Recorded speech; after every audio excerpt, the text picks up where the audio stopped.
একটি গভীর বিশ্লেষণে আপনাদের স্বাগত। আজ আমরা এমন একটা বিষয় নিয়ে আলোচনা করব যা অনেকেরই দৈনন্দিন জীবনের একটা অংশ, কিন্তু যার গভীরে হয়তো আমরা সেভাবে কখনো নজর দিইনি।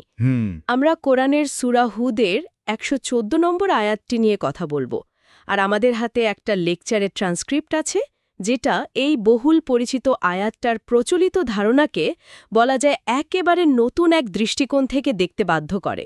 বিষয়টা সত্যি ভাবার মতো। এই আয়াতটি সাধারণত দৈনিক যে ৫ ওয়াক্ত নামাজ, তার সময়সূচির একটা ভিত্তি হিসেবে বেশ পরিচিত। হ্যাঁ, তা তো বটেই। কিন্তু আজকের এই আলোচনায় আমরা দেখব শব্দের মূল অর্থ আর কোরআনের অভ্যন্তরীণ যে সঙ্গতি, সেটা বিচার করলে এর একটা সম্পূর্ণ ভিন্ন এবং বলা যেতে পারে অনেক বেশি ব্যাপক অর্থ বেরিয়ে আসে কিনা। তার মানে আমাদের আজকের উদ্দেশ্য কোনো সিদ্ধান্তে পৌঁছানো নয়। না, একদমই না। আমাদের উদ্দেশ্য হল এই ভিন্ন পাঠের পেছনের যুক্তিগুলোকে তুলে ধরা, আর সেগুলো কতটা শক্তিশালী তা একটু খতিয়ে দেখা। তার মানে একটা আয়াত যা শতাব্দীর পর শতাব্দী ধরে প্রার্থনার সময় ঠিক করার জন্য ব্যবহৃত হয়ে আসছে, তার মূল বার্তা যদি সময় নিয়ে না হয়ে অন্য কিছু হয়, এই সম্ভাবনাটাই তো যথেষ্ট আকর্ষণীয়। চলুন তাহলে এই রহস্যের গভীরে প্রবেশ করা যাক। আলোচনা শুরুতেই যে বিষয়টা আমাকে অবাক করছে, তাহলে এই একটা আয়াতকে কেন্দ্র করে এতগুলো ভিন্ন ভিন্ন মত তৈরি হয়েছে। আমাদের হাতে থাকা লেকচারটিতে এর একটা সুন্দর রূপরেখা দেওয়া হয়েছে, তাই না? হ্যাঁ, এই বিশ্লেষণের শুরুটাই হয়েছে এই বিভাজনটা দেখিয়ে।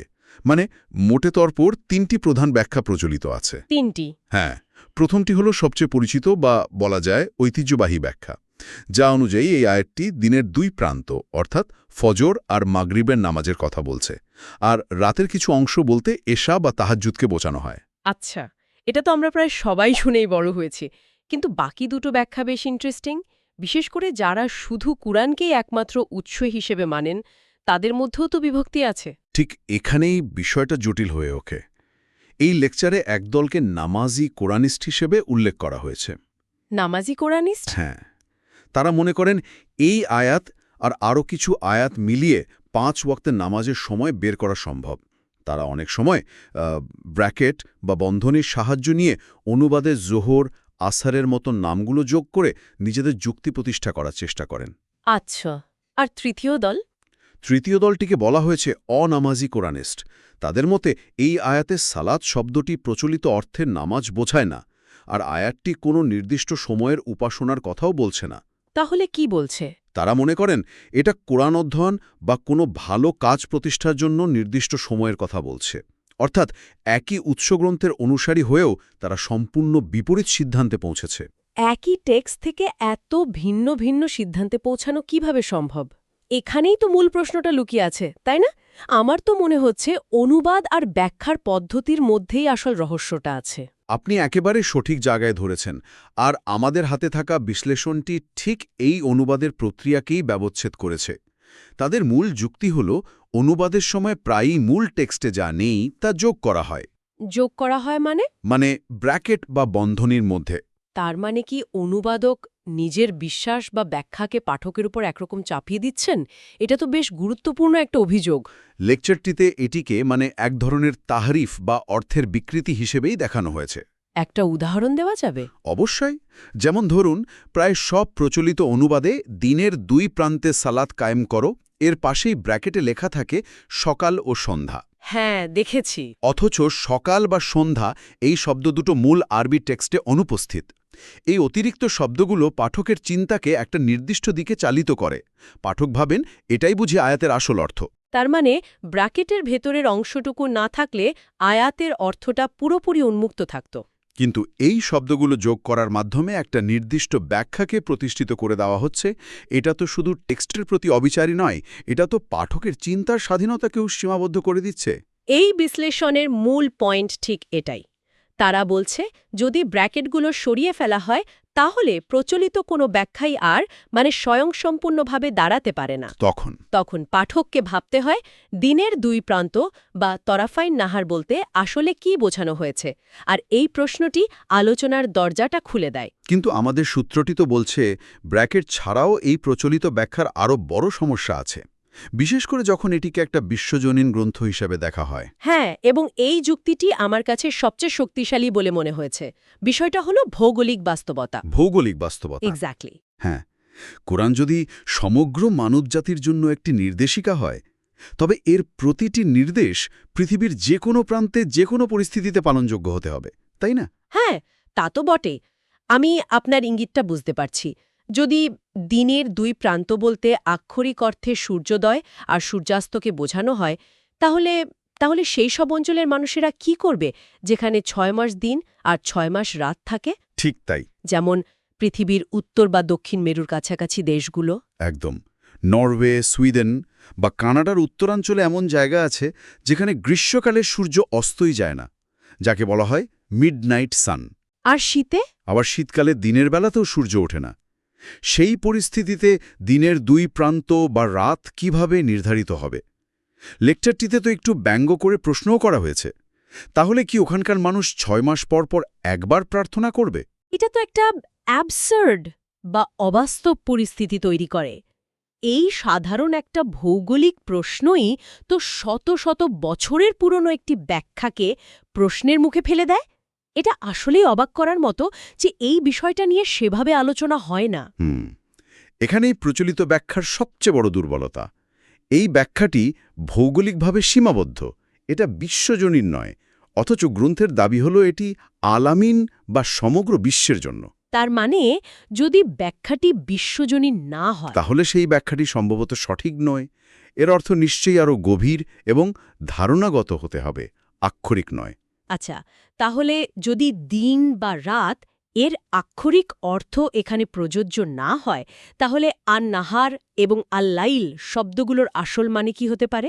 আমাদের হাতে থাকা বিশ্লেষণটি তো বলছে যে এর উত্তর কুরআনের ভেতরেই লুকিয়ে আছে। একদম। এখানে আলোচনাটি সবচেয়ে আকর্ষণীয় মোড় নেয়। এই বিশ্লেষণটি শব্দের মূল বা রুট মিনিং এবং কুরআনের অভ্যন্তরীণ সঙ্গতিকে ব্যবহার করে এক নতুন অর্থ বের করেছে। কিভাবে? যেমন আন-নাহার শব্দটি, এর প্রচলিত অর্থ আমরা সবাই জানি দিন, কিন্তু আরবি ভাষায় নাহার শব্দের মূল ধারণাটি শুধু দিনের আলোর সাথে সীমাবদ্ধ নয়। এর সাথে প্রবাহিত হওয়া, প্রকাশিত হওয়া, স্পষ্ট হওয়া, এই সব ধারণার একটা গভীর সম্পর্ক আছে।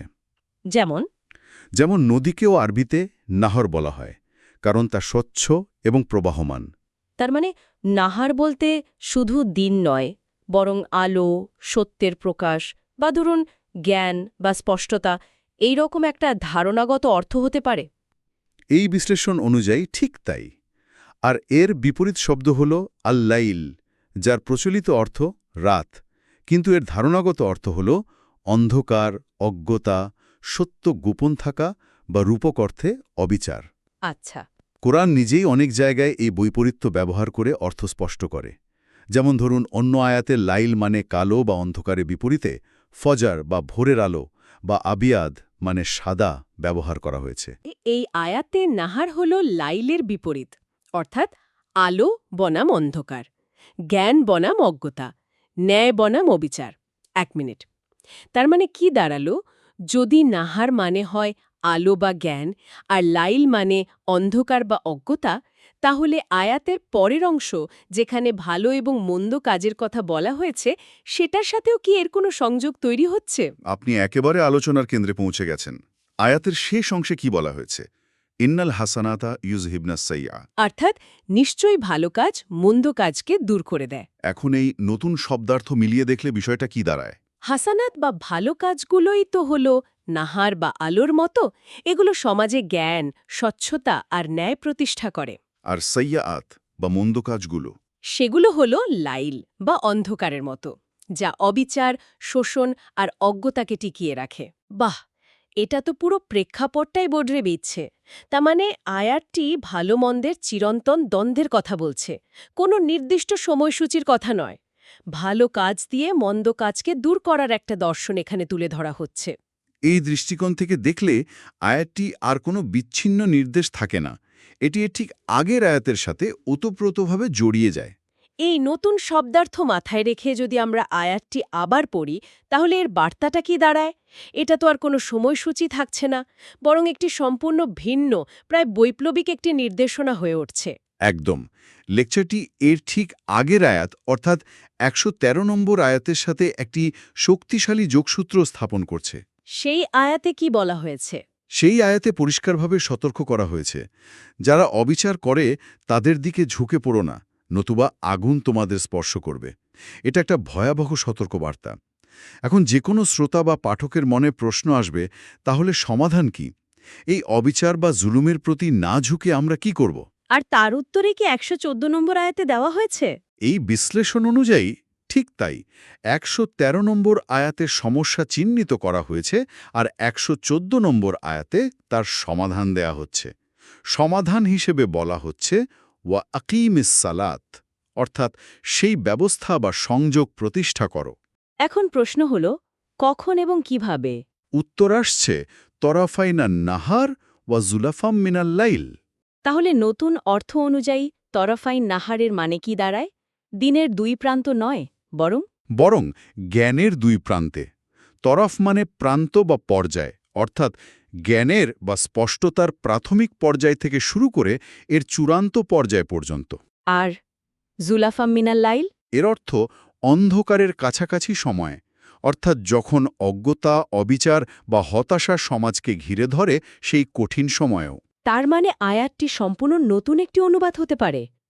তুমি সেই ন্যায়ভিত্তিক ব্যবস্থা প্রতিষ্ঠা করো, জ্ঞানের উন্মেষ থেকে তার পূর্ণতা পর্যন্ত এবং অবিচারের অন্ধকারের মাঝেও। এটা তো কোনো সময় নয়, বরং পরিস্থিতি বা অবস্থা বোঝাচ্ছে। একদম।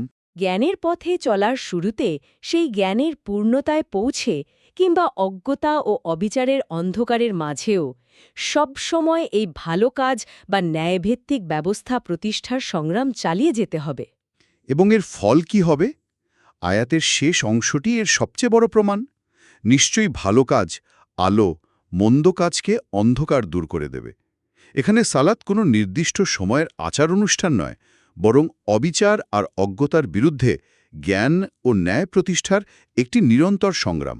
আমরা শুরু করেছিলাম প্রার্থনার সময় নিয়ে একটা সাধারণ ধারণা দিয়ে, আর এখন এসে পৌঁছালাম অবিচারের বিরুদ্ধে জ্ঞানের আলো প্রতিষ্ঠার একটি সার্বক্ষণিক সংগ্রামের রূপরেখায়। এটা তো এক বিশাল দৃষ্টিকোণ পরিবর্তন। অবশ্যই। এই ব্যাখ্যাটি ধর্মকে ব্যক্তিগত উপাসনার গণ্ডি থেকে বের করে একটি সামাজিক এবং নৈতিক দায়বদ্ধতার জায়গায় নিয়ে আসে। কিন্তু এখানে একটা প্রশ্ন আসে, এই ব্যাখ্যাটা তো খুবই একাডেমিক এবং বুদ্ধিবৃত্তিক। শত শত বছর ধরে কোটি কোটি মানুষ যে একটি নির্দিষ্ট সময়সূচি মেনে প্রার্থনা করে আসছে, তাদের কাছে এই নতুন ব্যাখ্যা কি ধর্মকে অতিরিক্ত জটিল করে তোলার মতো মনে হতে পারে না? এটা কি প্রতিষ্ঠিত ধর্মীয় আচারকে অপ্রয়োজনীয় বলে দিচ্ছে? এটা খুবই গুরুত্বপূর্ণ একটি প্রশ্ন। এই লেকচারটি কিন্তু প্রচলিত নামাজকে বাতিল করে দিচ্ছে না, বরং এটি বলছে যে সূরা হুদের এই নির্দিষ্ট আয়াতটি সেই নামাজের সময়সূচি নিয়ে নয়, এর বার্তাটি আরও ব্যাপক। আচ্ছা। একজন ব্যক্তি নির্দিষ্ট সময় প্রার্থনা করতেই পারেন, সেটা তার ব্যক্তিগত আধ্যাত্মিক চর্চার অংশ। কিন্তু এই আয়াতের মূল আহ্বান হল একটি সার্বক্ষণিক সামাজিক দায়িত্ববোধ। এই ব্যাখ্যা অনুযায়ী একজন বিজ্ঞানী যখন গবেষণাগারে সত্য উন্মোচনের জন্য কাজ করছেন, বা একজন সাংবাদিক যখন দুর্নীতির বিরুদ্ধে লিখছেন, বা একজন সমাজকর্মী যখন প্রান্তিক মানুষের অধিকারের জন্য লড়ছেন, তারা প্রত্যেকেই সালাত প্রতিষ্ঠা করছেন, কারণ তারা হাসানাত বা ভালো কাজের মাধ্যমে সইয়াআত বা মন্দকে দূর করার সংগ্রামে লিপ্ত। তার মানে এটি রিচুয়াল বা আচারের বিরুদ্ধে নয়, বরং আচার সর্বস্বতার বিরুদ্ধে একটি অবস্থান। ধর্মকে শুধু কিছু নির্দিষ্ট আচার অনুষ্ঠানের মধ্যে সীমাবদ্ধ না রেখে জীবনের প্রতিটি ক্ষেত্রে ছড়িয়ে দেওয়ার কথা বলছে। ঠিক তাই। এটি ধর্মকে একটি জীবন্ত, সক্রিয় এবং পরিবর্তনকামী শক্তিতে পরিণত করার কথা বলছে, যেখানে ন্যায় ও জ্ঞান প্রতিষ্ঠা করাই হল মূল উপাসনা। এই দৃষ্টিকোণ থেকে দেখলে প্রচলিত উপাসনাগুলো নতুন অর্থ খুঁজে পেতে পারে। সেগুলো তখন আর শুধু নিয়ম পালনের জন্য করা হয় না, বরং এই বৃহত্তর সংগ্রামের জন্য নিজেকে আধ্যাত্মিকভাবে প্রস্তুত করার একটি উপায় হয়ে ওঠে। পুরো আলোচনাটা আমাদের একটা গভীর প্রশ্নের সামনে দাঁড় করিয়ে দেয়, যে আয়াতকে আমরা এতদিন একটা রুটিনের অংশ হিসেবে দেখেছি, তা আসলে একটা জীবন দর্শন। এই নতুন পাঠটি আমাদের ভাবতে বাধ্য করে। যদি সালাতকে নির্দিষ্ট সময়ের উপাসনা না ভেবে অন্ধকার ও অবিচার দূর করার জন্য ভালো ও সত্যকে প্রতিষ্ঠা করার একটি সক্রিয় ও নিরন্তর প্রক্রিয়া হিসেবে দেখা হয়, তাহলে দৈনন্দিন জীবনযাপনের প্রতি আমাদের দৃষ্টিভঙ্গি কিভাবে বদলে যেতে পারে? তখন তো আর দিনের নির্দিষ্ট কিছু সময় ছাড়া বাকি সময়টা ধর্মচর্চার বাইরে থাকছে না। থাকছে না। তখন একজন সৎ ব্যবসায়ী তার ব্যবসার মাধ্যমে, একজন শিক্ষক তার ক্লাসরুমে, একজন শিল্পী তার সৃষ্টির মাধ্যমে সবাই এই সংগ্রামে অংশ নিতে পারে। এবং এটাই হয়তো আজকের শেষ ভাবনার বিষয়। হ্যাঁ, আমরা যদি ধর্মকে নিছক ব্যক্তিগত মুক্তির পথ হিসেবে না দেখে একটি সম্মিলিত সামাজিক দায়বদ্ধতা হিসেবে দেখি, যেখানে জ্ঞানের আলো দিয়ে অজ্ঞতার অন্ধকার দূর করাই মূল লক্ষ্য, তাহলে আমাদের সমাজ, রাজনীতি এবং ব্যক্তিগত জীবনে তার কী ধরনের প্রভাব পড়তে পারে? এই আয়াতটি তখন আর শুধু একটি ধর্মীয় নির্দেশ থাকে না, হয়ে ওঠে একটি সভ্যতার ঘোষণাপত্র। এটা নিয়ে ভাবার অনেক অবকাশ আছে।